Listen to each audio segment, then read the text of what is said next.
今天呢，比赛的辩题是我更愿意当一个合群还是不合群的大人。说实话，我刚刚看到这个辩题的时候，我觉得这个辩题没必要变啊。就是你更愿意当一个合群的大人，那你当呗；你更愿意当一个不合群的大人，那你也当呗。各美其美，天下大同。所以呢，待会儿可能双方在辩论的时候，可能呢会需要将这个我稍微抽象化一下啊，稍微抽象化一下。所以大家会怎么样聚焦战场，进行精彩的辩论呢？下面就请允许我为您介绍参与本场比赛的 B 站 UP 主们及他们各自的立场。坐在我右手边的是正方，本场比赛他们的立场是：我更愿意当一个合群的大人。下面有请他们做自我介绍。大家好，我是正方一辩刘思远 ，B 站的账号是思远的南格子，我是一位律师，欢迎大家有法律问题可以咨询我，谢谢。大家好，我是 B 站 UP 主不抱团乐队，是今天的2辩。然后呢，大家可能觉得一个叫不抱团乐队的，为什么今天要来劝大家合群？一会儿我会给大家介绍为什么。谢谢大家。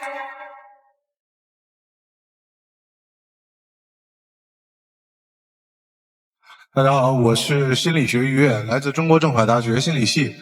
非常高兴今天能来这个现场。然后我的今天的目的是跟大家来建立连接的，希望大家能跟大家愉快的建立连接。大家好，我是正方4辩老蒋，我是大师赛的最菜辩手，虽然很菜，但是努力想要融入辩论圈。谢谢大家。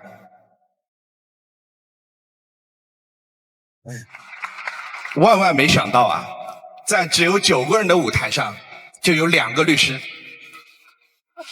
所以啊，朋友们，如果你们想报考法学，可以看看我们法学竞争激烈的程度。有法律咨询也可以找我啊。好，现在坐在我左手边的是反方，本场比赛他们的立场是：我更愿意当一个不合群的大人。下面有请他们做自我介绍。大家好，反方一辩 Flash， 这是我的辩论首秀，希望大家喜欢。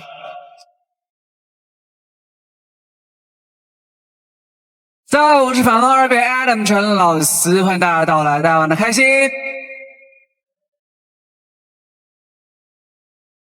大家好，我是反方3辩新人 UP 主曼氏陈思路。不过呢，在这个场上，这不是我习惯的自我介绍方式，我重来一遍。反方3辩清华大学卢瑞问候在场各位。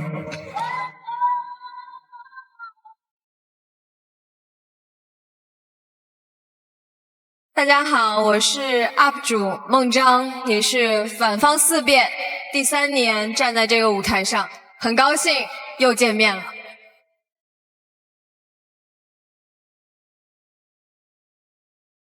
好的，好的。在比赛开始之前啊，我将对本次比赛的提示铃声做出说明。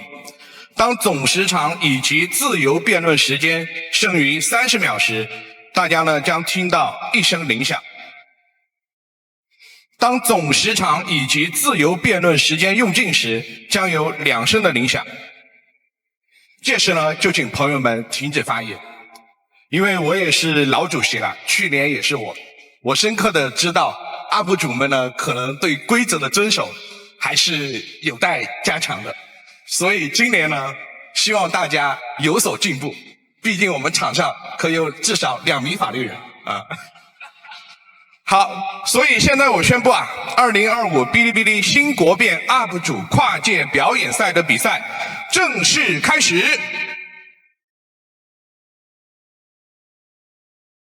首先是正方陈词1的环节，由正方1辩进行，时长为3分钟，有请。谢谢主席，大家好。我们今天这个题啊，聊合群，那咱得先有个群，对不对？所以呢，我就建了一个群，我们正方的辩手已经在群里了。如果你想跟我们互动，拿起你的手机扫描这个二维码就可以进群。注意啊，我们的群满人数呢是199个，所以抓紧时间进群。我现在看到已经滚动起来了。再举一下是吧？在这个时间请给我扣掉哈。摄像师给到我们的2遍。好的。我们现在看到已经有20多位了，30多位了，40多位了，还在不断往前走。没有加上的没有关系啊，因为我们今天比赛结束之后，我们还会有2群、3群、4群、5群、6群等等。我们希望建立这样的群呢，是跟我们的辩论爱好者能有更多的互动，因为今天大家都花了钱来的，我们相信这样的筛选机制能找到更多的同好者。那么我们大家在这个群里可以畅所欲言，当然了，互联网不是法外之地啊，在合法的基础之上可以畅所欲言，因为我们觉得进入一个群并不是要泯灭个性、压抑思想的，而是要碰撞出思维的火花的，这才是合群的意义。当然你要说哎呀，我觉得这些 UP 主我也不喜欢，对吧？老讲爹味那么重，刘律妈味那么重，我能不能不加呀？当然可以，你还可以退群呢，你甚至可以在自己的小群里蛐我们。但是我们的初衷是什么呢？我们初衷是希望大家去找到适合自己和自己喜欢的群。这就是我们说的是否愿意合群，它指的是一个个体是否有积极的心态与他人去构建社交关系。当然，这种积极的心态和挑选群的能力是可以同时具备的，因为我们是一个成熟而理性的大人。而这也是我看来今天这个辩题的意义。在现今这个互联网时代，我们的个体已经越来越原子化，人与人的交互越来越少，甚至我问我的师弟，他们说他们在宿舍可能都不聊几句成天的。所以在现在这个时代，我们才在此格外强调互动的重要性。举例而言，我问刚进群的那些朋友啊，你们为什么会选择进群？你可能喜欢老蒋，觉得他很好玩，想跟他聊聊；你喜欢音乐，想跟萌萌交个朋友；你可能觉得有些焦虑，想让于老师来治愈你；也可能你找不到罗翔来咨询法律问题，于是凑合咨询刘律吧。这就是合群在个人成长上的意义，学习提升自我，丰富人际关系，满足情感需求和加强资源流动。这只是个人方面的小群，如果我们跨越个人，在群体发展上就更需要合群。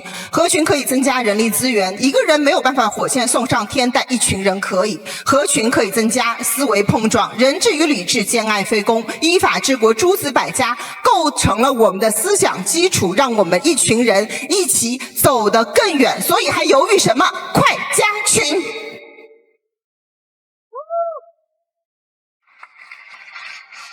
不得不说啊，还是律师会营销。总共3分钟的时间，先花1分钟的时间，大家加朋友圈啊。以后有法律问题可以直接咨询啊。然后呢，非常感谢啊思远律师的一辩陈词。本次比赛呢，我们作为主持人呐，新增加了一个环节，就是主持人可以提问啊。你提问也跟大家补充说明一下，所以接下来有请反方一辩进行陈词，时间同样是3分钟。各位下午好，为什么对方辩友如此拥护合群？其实不怪他们，这个问题的答案要追溯到200万年前的非洲大草原上。面对着充满狼虫虎豹、风雨雷电的外部环境，人类先祖深知个体力量过分单薄，只有依靠群体才得以保全性命，而被逐出族群就意味着死亡。于是为了避免被抛弃的命运，个体开始规训自己的行为和思想，以和群体保持一致。他们放弃一切个性的、可能带来争议的举动，同时学习讨好他人的技巧。彼时彼刻，合群第一次被刻入人类的基因。所以合群的背后是恐惧。在食不果腹的时代，这种恐惧可以用来保命，但现在斗转星移，我们已经来到21世纪，人类早已从穴居野处的原始部落进化为摩天大楼里的现代文明。今天各位不用再担心走出这扇门就会被冻死、饿死、被野兽吃掉，因为现代文明给了我们基本的生存保障，同时也就把独立生活、思考和选择的权利还给了我们。难道我们还要再将它拱手让人吗？我方的答案是不要，因为合群的药效早已过期，但它的副作用还在继续。我们为了合群而放弃的独特性和创造力，以及独立思考和判断的能力，才是当下这个时代最需要的东西。现代文明的进步靠的是精细化的分工，个体对于社会的推动在于你擅长别人不擅长的事情，解决别人解决不了的问题，而不是亦步亦趋的跟随和简单机械的重复。这就要求我们用新视角去看，用新思路去想。而合群的副作用，恰恰是让我们尽可能用格式化的最稳妥的方法去解决问题。比尔盖茨、乔布斯、马斯克都是辍学创业，按照合群的标准，他们应该赶紧把书念完去找个班上。那世界上也就没有微软、没有苹果、没有 SpaceX 这些引领人类科技向前的公司了。所以不合群是对创造力的解放。我们再来讨论独立思考和判断的能力。早在1895年，勒庞就用乌合之众来警告我们，个体进入群体后智商会大幅度下降。为了获得群体的认可，他会甘愿放弃一部分智商来换取那份令人倍感安全的归属感。半个世纪以后，二战中的纳粹德国1530万士兵，难道没有一个人发现自己正在做一件灭绝人寰的事情吗？答案是他们被裹挟在人群中，停止了思考和判断。不要觉得这件事情离我们很远，它其实近在眼前。比如，你为什么要内卷？因为我看我的同学们都在卷。你为什么要骂人？我看互联网上都在骂他。长此以往，结局必然是你为什么要活着？我看大家都在活着。抱歉，我不想放弃我的判断，用群体的大脑来思考，更不想放弃我的创造，用既定的线路去执行。与其附和人群的声音，我选择倾听自己的内心。合群是一种本能，它穿越了200万年来欺负今天的你。对抗本能需要勇气，我选择给自己这份不合群的勇气，让花开花，让树成树，让别人去做别人，把自己还给自己。谢谢。接下来呢是陈词2的环节，我们先有请正方2辩来进行陈词，时长同样为3分钟，有请。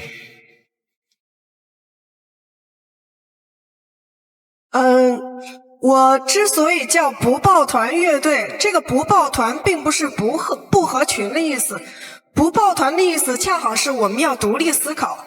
所以说今天我们要独立思考的话题是，很多时候我们看起来的不合群，其实往往下面还有很多别的故事。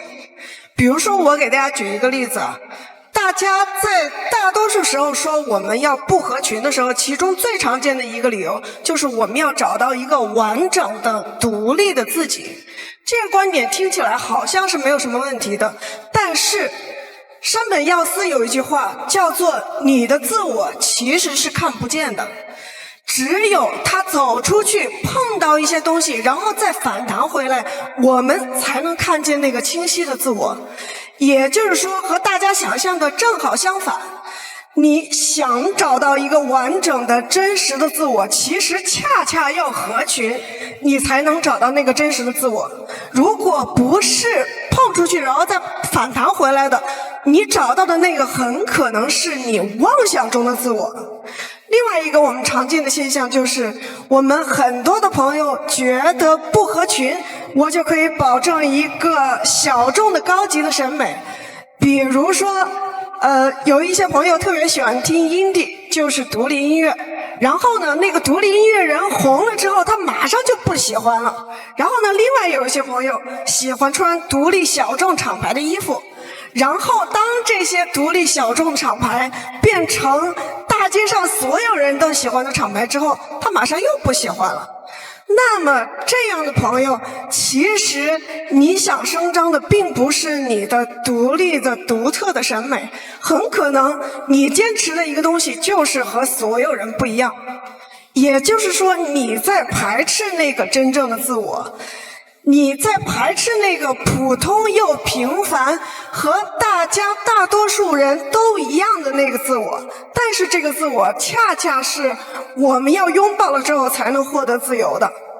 然后我们平时更常见的一种现象啊，就是比如说我自己也经常会这么做，我喜欢宅在家里，然后我头也不梳，脸也不洗，然后我不用出去应酬，然后我可以点外卖，可以玩游戏，可以在家里舒舒服服的待一整天。但是这种情况呢，大多数时候其实只是懒。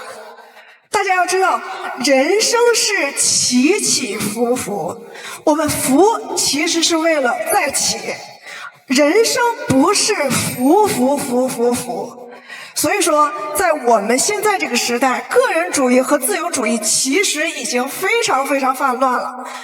但是大家有没有想过，很多时候其实我们要拥抱的是那个渺小而平凡的自己，同时我们也要接纳和拥抱渺小而平凡的我们群里面的伙伴和我们广大的群众。谢谢大家，说完了。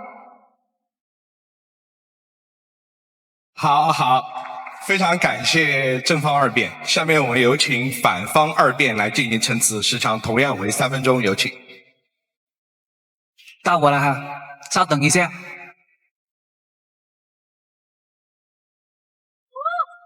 Hello， สวัสดีครับ，我是 Adam 陈老师。为什么叫陈老师呢？因为我真的就是英语老师。来 ，class begins。来，今天教的一个单词啊，来怎么读？来跟我读 ，strawberry，strawberry， 没有人读，读。非常好，你们，very good，very good， 好，收。亲爱的同学们，以上就是我在平时视频里面发癫的样子，因为我的态味实在太浓了，以至于很多人都不相信我是一个正儿八经的专业的英语老师。可以理解，可以理解。有一次我直播的时候呢，看到一个评论，他说：“你怎么这个样子呀？怎么一点都没有大学老师的样子？”我特别想问，大学老师应该是个什么样子？是不是要对吧？这个样子不是的。你会发现这个问题它是一个陷阱啊。我发现那个人他后来再也没有回我了，这也很合理，因为我的生活对于别人而言，可能只是一句轻飘飘的评判。但是它却值得我自己足够认真的审视，而当我足够认真审视我自己生活的时候，我发现这样的陷阱还有很多。比如说，一个男生应该怎么样，一个女生应该怎么样，一个 UP 主应该怎么样，而这个问题它根本就没有答案。而一旦我们真的跳进了他们制定的所谓合群、统一、规范、标准的这个规训的牢笼的时候，我们就真的会变得非常的面目模糊。而面目模糊的我们，坦白来讲，很难在这个需要差异化竞争的社会里面立足。所以呢，我们想要活出一个属于我们自己的人生，我们不能只是妥协随从，然后的千人一面，而是3折面、多折面，怎么折都有面。说到倍儿有面，就不得不提一下我们的这个玉玲姐 Lucy Liu， 大家都知道啊，对吧？一位少数能够在好莱坞作品当中占据重要角色地位的亚裔女性。Lucy Liu， 金黄色的皮肤，当你出现你上天的礼物，它为什么是上天的礼物呢？同学们，因为当你看到在《霹雳娇娃》、《杀死比尔》这些经典作品当中，我们看到的是一个亚裔女性的力量和独立的精神。而正是因为刘玉玲她的不合群、不入流、不顾主流价值观的否定，颠覆挑战了传统的温顺娴熟的女性刻板印象，她用实际行动来告诉我们，黄色皮肤不应该限制个人的职业选择和成就，因而成为了我们心中的那个致命女人。然后回到我自己本身，其实我在作为老师之后呢，我也曾经思考过一个好的老师应该是什么样的，但是我选择不去给自己下定义，我先去选择坚持我自己，先认可我自己。所以我现在我不仅是一个老师，我还可以是一个 UP 主，我还是一个脱口秀演员，我还在这里搞辩论，我的妈呀！所以呢，我相信在座各位之所以我们都是一个 UP 主，我们有那么多的粉丝，为什么？正是因为我们是我们自己啊。好的，这就是我想要说的，谢谢大家。好，接下来我们进入正方陈词3的环节，由双方三辩进行。我们首先有请正方三辩，时长同样为3分钟，有请。没开始计时吧，谢谢大家。好，因为要走到前面一点，显得更合群一点。因为还有就是刚才反方二辩说的那个大学老师是什么样子？大学老师，我是一种样子，我不能说所有人都是我这个样子，但我是一种大学老师的样子。好，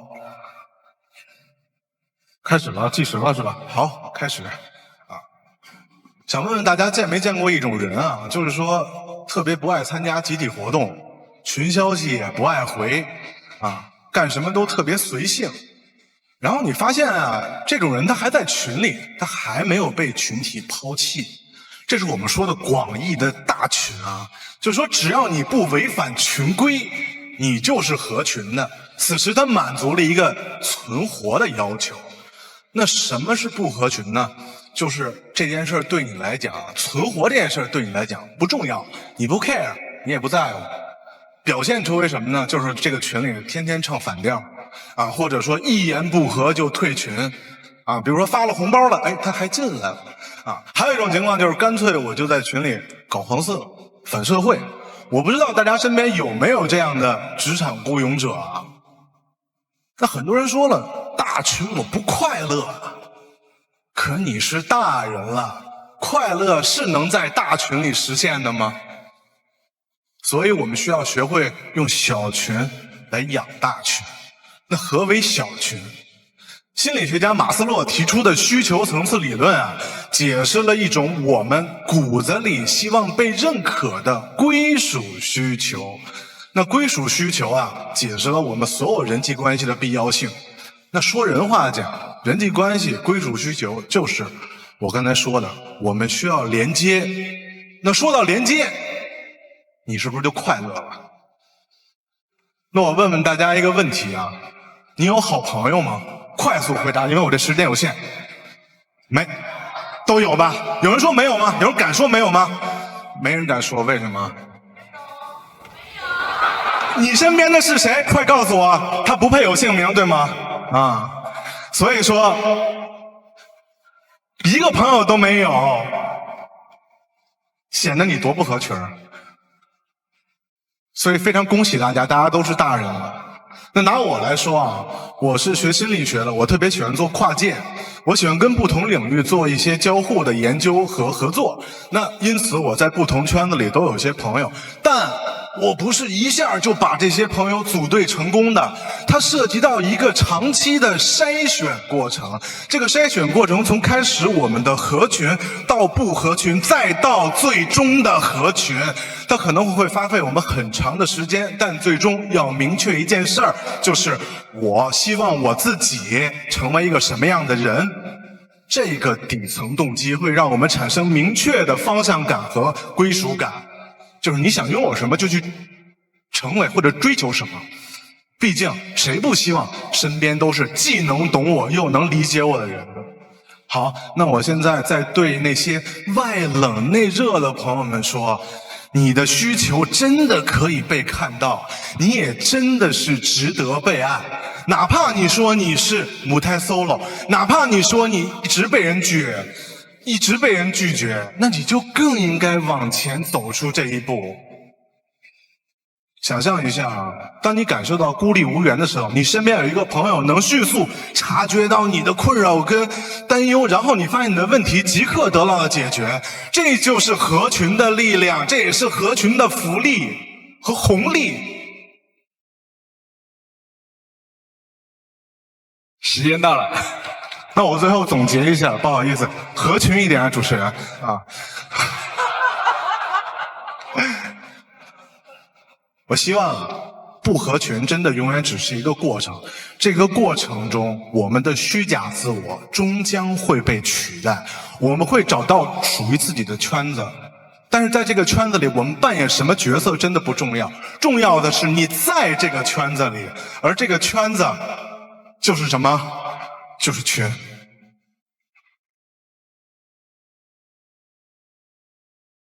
好，感谢正方三辩的陈词。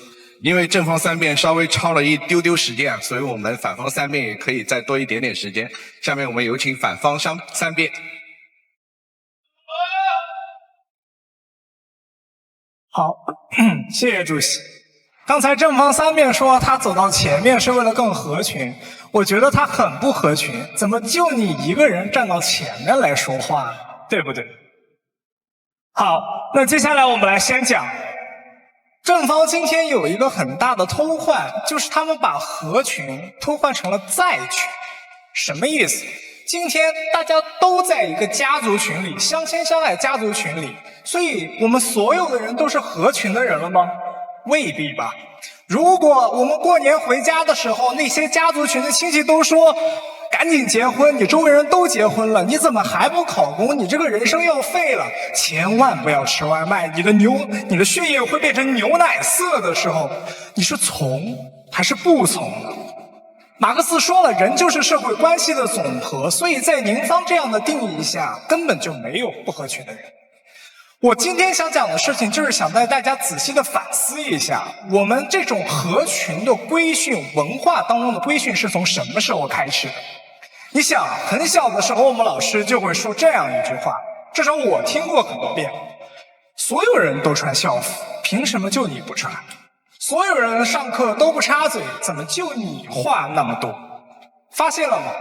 儒家文化当中定义了一个合群的底色，本质上就是有一个 normal， 有一个正规的正常的样子，而不符合这个正规正常的样子，你就是一个不合群的人。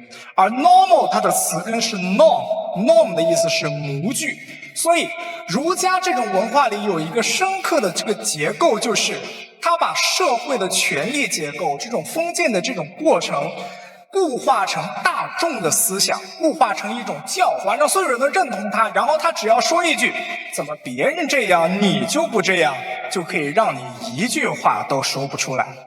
我说几个耳熟能详的俗语啊，枪打出头鸟，对吧？还有木秀于林，风必摧之，其实说的都是这个道理。你们还记得小学的时候老师说不同意的同学请举手，那时微妙的寂静吗？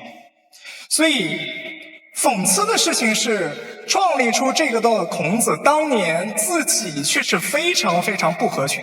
在春秋争霸的时期，所有的周游列国大家都在讲争霸，但他却讲仁义周礼，最终呢不被接受，郁郁终生。可他的思想被经典化之后，反而将所有人束缚在合群之内。古往今来那些伟大的先行者，几乎无一例外都是不合群的。提出日心说的哥白尼，提出进化论的达尔文，爱因斯坦的相对论，尼采的超人哲学。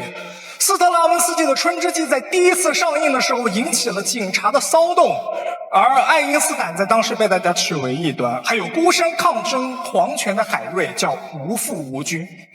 小的时候我记得印象很深，有一次老师带着我们出去看天上的彩虹，但是我没有跟着朗读那个我们老师要读的诗，因为课本上的彩虹是一道弧线，天上是一个圆，我不读。老师说凭什么就你不读？我说那不是彩虹。其他同学就侧目我，大家都读，凭什么你不读？难道你比老师还聪明吗？可是如果穿越时空，今天让我能够回到小学的那个时候，我就会挺直腰杆的回答老师，对，我就是我，不一样的烟火。谢谢。好，接下来在双方的陈词环节结束以后啊，就轮到了非常期待也非常激烈的双方的自由辩论环节。双方各计时3分钟，交替发言，由正方先发起，有请。好，有请正方。我来吧。那个反方说的这个好像拥有自己的个性和合群一定是一个冲突的事情，为什么呢？我方没有说你一定会有这种冲突，但是你要合群的时候，因为群是一个群体的这个具象，它必然和你各种个体性有各种不一样的地方，所以就反问您方了。如果您在这个时候硬要合群，而他跟你的各种方面不合的时候，你到底是要切削自己，还是假装合群呢？我们会觉得，如果是一个值得融入的群的话，那么遵守一定的规则和付出一定的责任是必须的，这个是合群必然的代价，所以我们会认啊。正方好像觉得进入到一个群之后，这个群就变得一成不变了，我在这个群里也变得一成不变了，但实际上群也在变化，群内的价值观也在变化。当有一天这个群的价值观变得和你不一样，又产生了新的冲突的时候，那你怎么办呢？对方今天定义的合群，是不是就是在有不同想法的时候必须放弃自我随大流？合群是不是就是泯灭个性？像对方刚刚二辩所说的千人一面，请对方去定义你们的合群。是这样的，我方定义的合群是立足当下，我在我的价值和各种选择的判断上，不以整个群体的这种东西为核心和第一价值。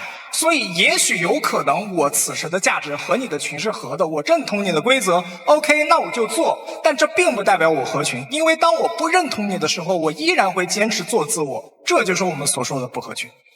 如果对方今天定义的合群是能不能做自我的问题，我觉得我们就不用打了，因为今天这个辩题毫无意义，它就不应该出现在新国辩的舞台上。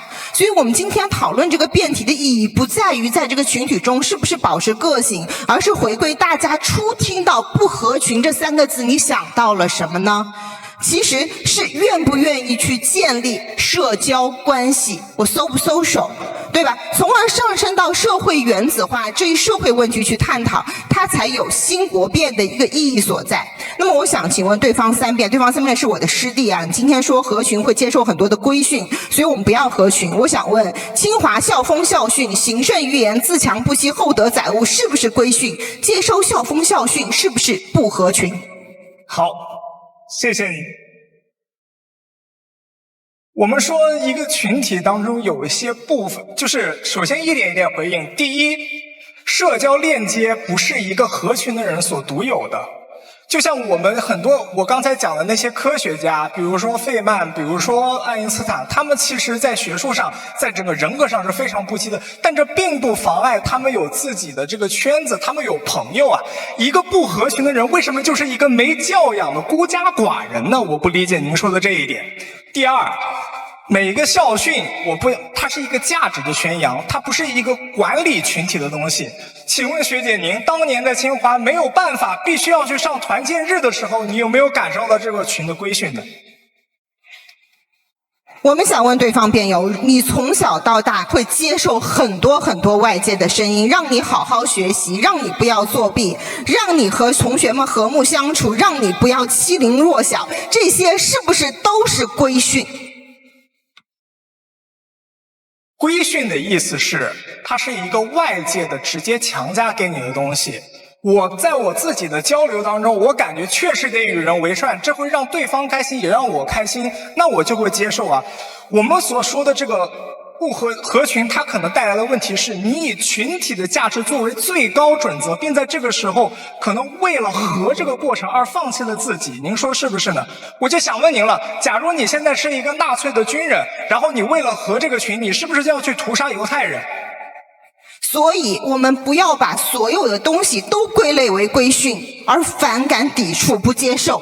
我们要去分类，什么是合法的，什么是违法的，什么是符合人类发展的。我们把外界的声音要分成祝福、建议、批评、规劝、理性思考、决定是否可以接受，是否可以有助于自己的成长，这才是一个合群的、成熟的大人应该去做的事情，而不是像一个叛逆小孩一样拒绝一切。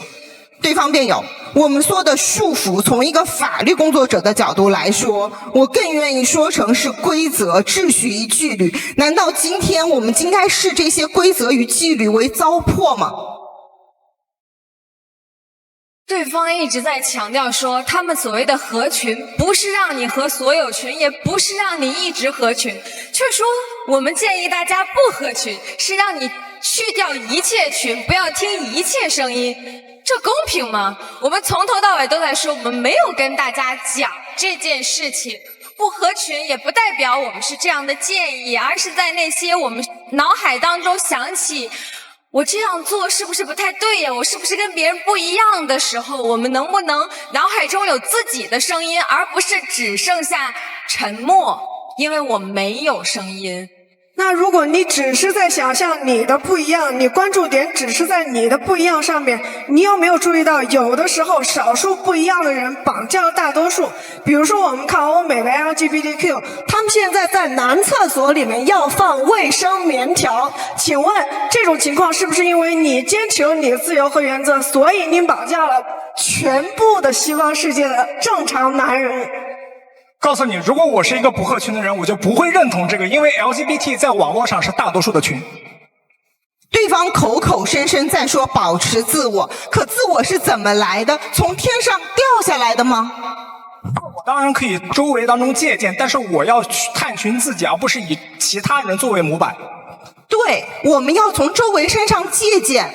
曾子怎么说？说5日3省吾身：为人谋而不忠乎？与朋友交而不信乎？传不习乎？讲的都是在合群的过程中去看自己存在的问题，所以我们的自我也是在和外界的交互当中构建起来的呀。首先，我必须得判别一个合群是跟身边的大部分人进行对比，否则只要有人跟你做出了同样选择，就叫合群。那么这个世界上有80亿人，只要你哪怕你做出了1/1000的选择，也会有80万人跟你做出一模一样的选择。另外，请对方刚才回答我方刚才的问题：如果你现在是一名德国纳粹的士兵，你所在的部队正在屠杀手无寸铁的平民，你要不要参与？不要。好的。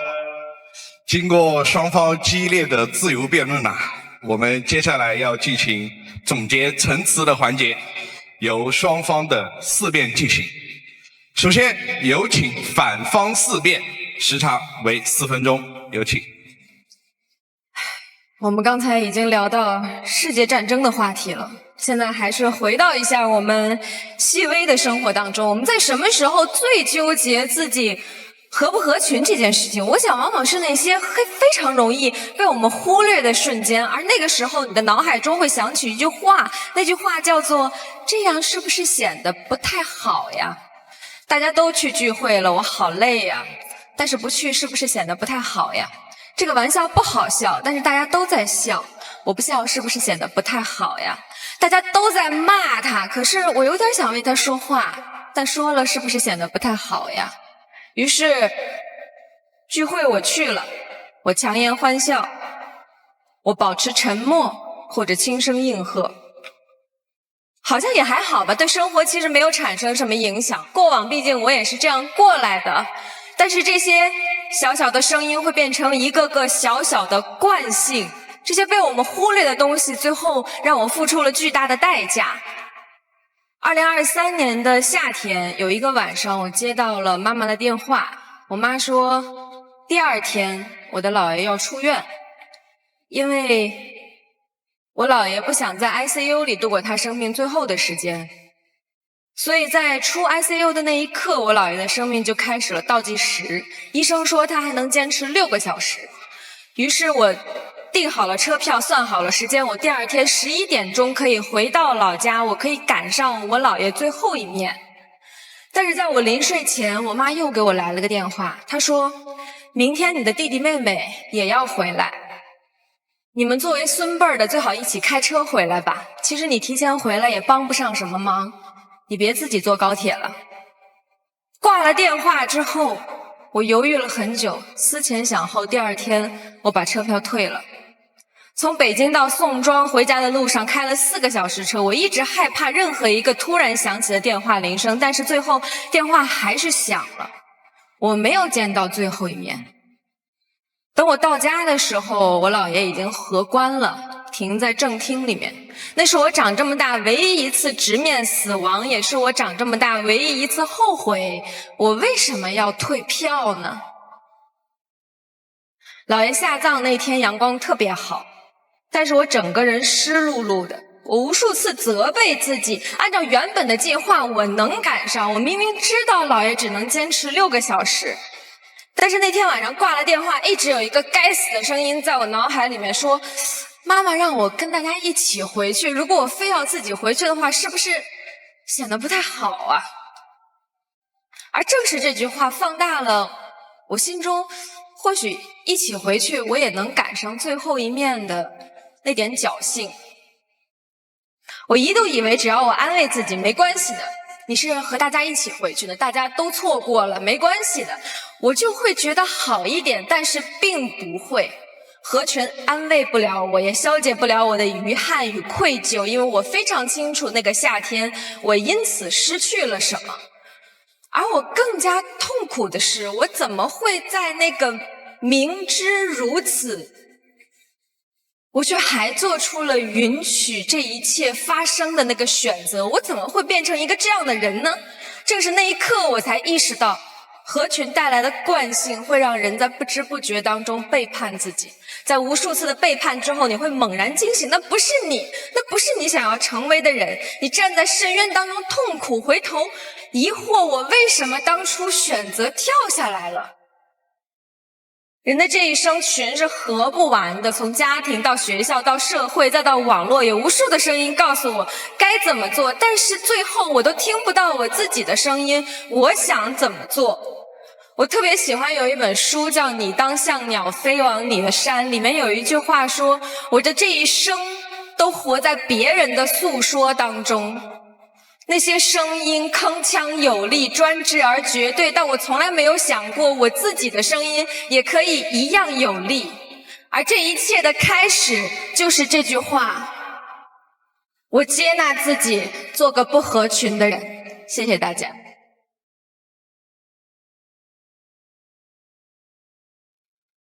好的，感谢反方4辩，下面有请正方4辩进行总结陈词，时长同样为3分钟。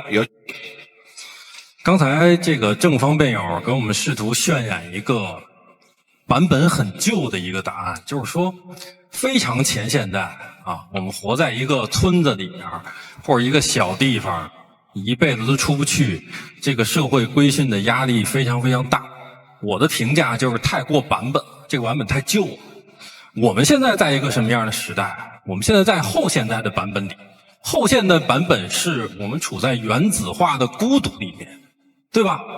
那么现在如果你加入一个职场，新人入职，哪儿还有那些什么破冰仪式啊，什么非得拉你去一个酒局，有一大妈絮絮叨叨说你结婚了没有，有没有孩子，没有这些东西了。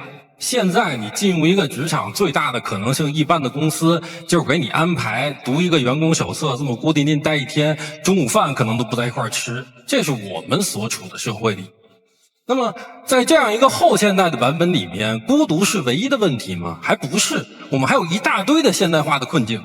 比如说现在价值观太多元之后带来的信仰缺失问题，我们不知道该信什么。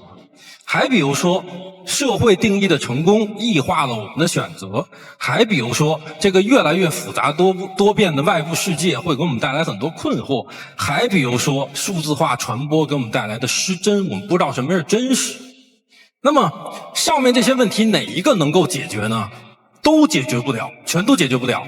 更麻烦的是我们不知道该怪谁，就为什么，到底是什么造成了我活得这么不如意，我们不知道，完全不知道。所以我会有一种感觉，就是在座的所有还有我们还所有人看上去都是正常人，但其实内在都是疯的，其实我们都疯了啊！现代人就给人一种这样的感觉。所以这种东西让我们现代人只能用一种什么样的方式，用一种背反式的方式来解决我们的精神困境。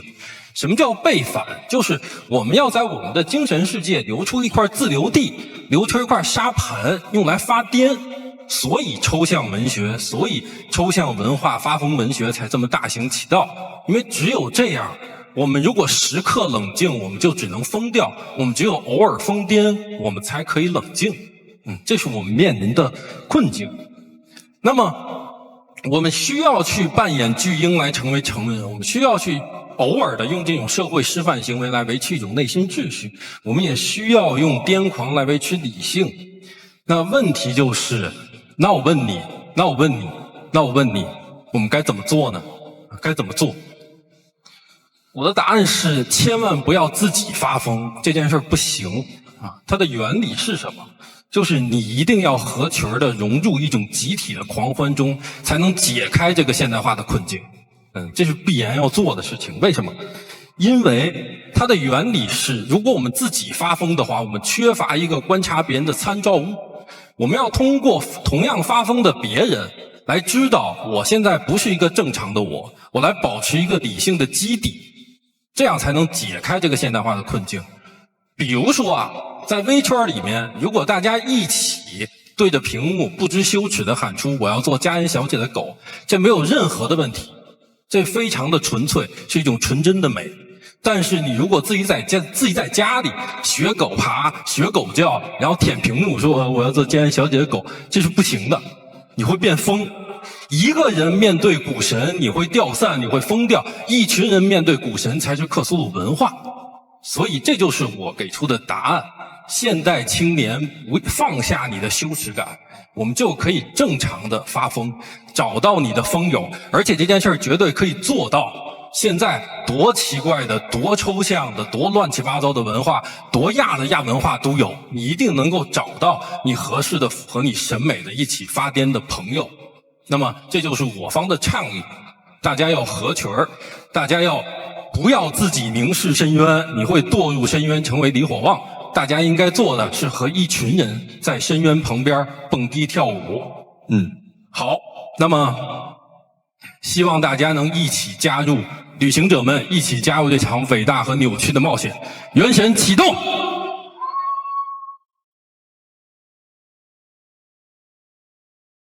感谢。